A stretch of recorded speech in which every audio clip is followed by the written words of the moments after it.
Fala pessoal do canal Plutarco, tudo bem com vocês?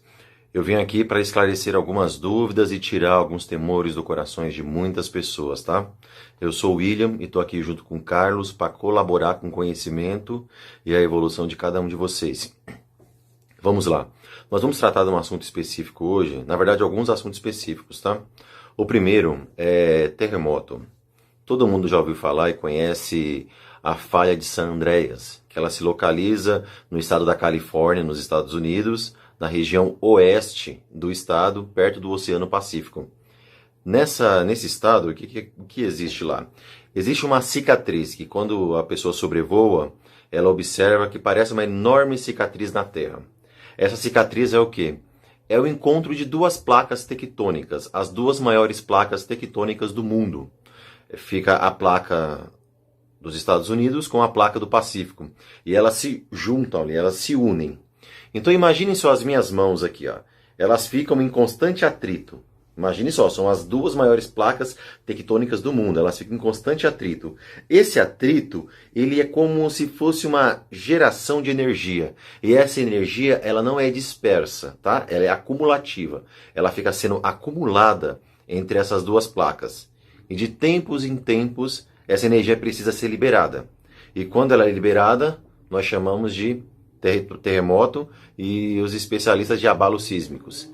Esses abalos sísmicos são medidos em escalas, nas escalas Richter, tá? Ok, finalizei essa explicação que eu quero dizer para vocês. Imagine só essas duas placas acumulando energia no decorrer dos anos e das décadas. Uma hora vai ter que liberar.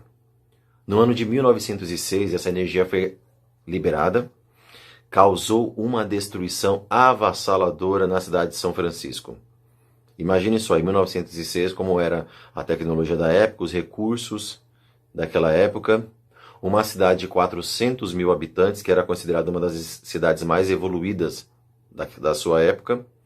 250 mil pessoas ficaram desabrigadas. Mais da metade da população ficou desabrigada em questão de segundos. Quase 13 mil mortos.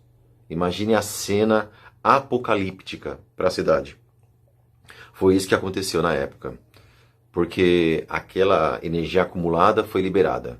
Na época, foi um abalo sísmico de 7.0 na escala Richter, numa escala mais ou menos de que vai de 0 a 9. Perto, né? Perigoso.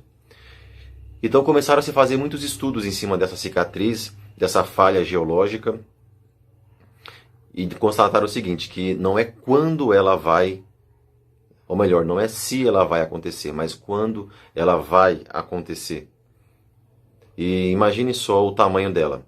Ela tem mais ou menos 1.290 quilômetros de extensão. É como se fosse São Paulo, capital, até a cidade de Bonito, em Mato Grosso do Sul. Mais ou menos essa distância. É muito grande mesmo. Então os geólogos falam, não é quando, não é se ela vai acontecer, mas quando ela vai acontecer. Houve uma previsão, de que seria mais ou menos no ano entre 1989 e 1993. Não ocorreu. Então eles ficam nessa expectativa. E eles chamam de o Big One, que quer dizer o quê? O grande tremor. O grande 1. Traduzido por um português mais literal, mas seria o grande número 1. Ou seja, seria o terremoto dos terremotos. Então, as pessoas daquela região, elas ficam nessa expectativa. É monitorado 24 horas por dia, 7 dias por semana, 12 meses ao ano, tudo bonitinho. Mas se ele acontecer, ou melhor, quando ele acontecer, a preocupação deles é a evacuação em massa, proteger e salvar o maior número de vidas possíveis. E uma coisa aconteceu naquela época, na cidade de São Francisco.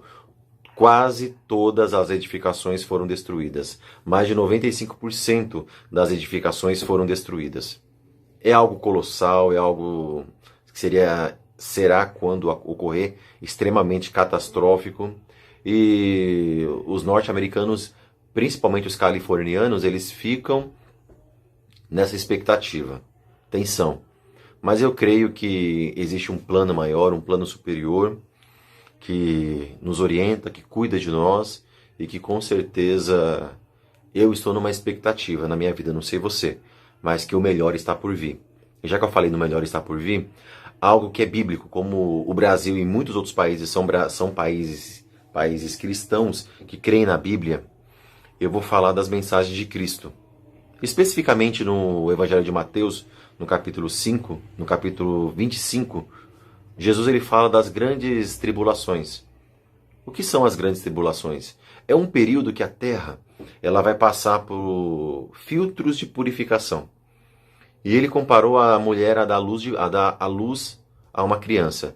Ela sofre, sente dores terríveis, mas quando a criança nasce, toda aquela dor, toda aquela angústia se torna em alegria, porque um novo ser foi gerado, uma nova vida, um novo ciclo se inicia, tanto na vida da mãe quanto na vida do bebê, desse ser que acabou de chegar ao mundo. A nossa geração, ela passa pelos mesmos momentos, dores de parto. Esse momento pandêmico que nós estamos vivendo, especificamente agora em 2020, toda essa reviravolta do Brasil, que é o país de onde eu falo, que é minha pátria mãe, e outros países do mundo que passam por dores de parto, não só pelo isolamento social, pela quarentena, né? Mas também por outras situações, agora essa bomba que explodiu em Beirute, essas dificuldades que acontecem na China, essas dificuldades econômicas que acontecem pelo mundo, eu vejo como dores de parto, assim como Cristo previu. Ele disse que aconteceria. E no Evangelho de Mateus, ele orienta, ele nos aconselha e ao mesmo tempo ele nos instrui como devemos proceder. Existe um trecho bíblico que eu nunca entendi e eu estou começando a entender agora, que fala o seguinte, que aquele que é limpo se limpe mais, e aquele que é sujo se suje mais. Eu não entendia esses versículos nessa passagem, agora eu passei a entender. Você percebe que a pessoa, quando ela é bondosa, no momento de tribulação, ela começa a querer ajudar mais? Vamos pegar esse momento pandêmico. As pessoas que faziam doações antes, elas continuam a fazer doações durante e pós-pandemia, quando isso acabar. Elas querem se ajudar, porque aquele desejo, aquele altruísmo incrustido dentro do seu coração, ele passa a aflorar, ele passa a vir com mais força. Então aquele que se limpava, aquele que cuidava, aquele que ajudava, aquele que fazia o bem, ele continua fazendo o bem de uma forma maior ainda. Ele continua a fazer o bem de uma forma majestosa. Agora aquele que no momento de situação favorável, de tranquilidade, ele fazia o mal, ele continua a fazer o mal. E agora de uma forma mais intensa. Por quê? Porque ele sempre foi egoísta. Ele não está seguindo a evolução da vida, a sua evolução espiritual, a sua evolução interior. Ele não está seguindo isso. Ele está perdido na vida. E continua fazendo mal. E ele não vai mudar porque veio uma pandemia, porque veio uma crise. Ele vai continuar a fazer esse mal. Então, esse momento pandêmico, esse momento de quarentena, de isolamento, é um momento de introspecção em que você tem que voltar para o seu interior e descobrir quem você é. Existe um trecho engraçado quando Moisés ele se encontra com Deus no deserto, mais conhecido a parábola da sarça ardente, quando ele pergunta para Deus, a quem devo anunciar quem é o Senhor? Aí Deus diz para ele, eu sou aquilo que sou. Imagine você, se eu perguntar quem você é. Você vai falar, eu sou o filho da Maria, o filho do José, eu sou o advogado, o pedreiro, o médico, o empregado, a empregada doméstica, o professor, a professora, eu sou casado com a fulana, sou casado com fulano, eu sou pai de ciclano, de beltrano. Você vai começar a atribuir adjetivos a você. Adjetivos que você adquiriu nessa existência, nessa vida, nesse plano material. Mas o termo certo não é você, eu sou o pai, eu sou o marido, eu sou mulher, eu sou esposa, eu sou professor, eu sou professor e assim por diante. Não, você não é. Você está.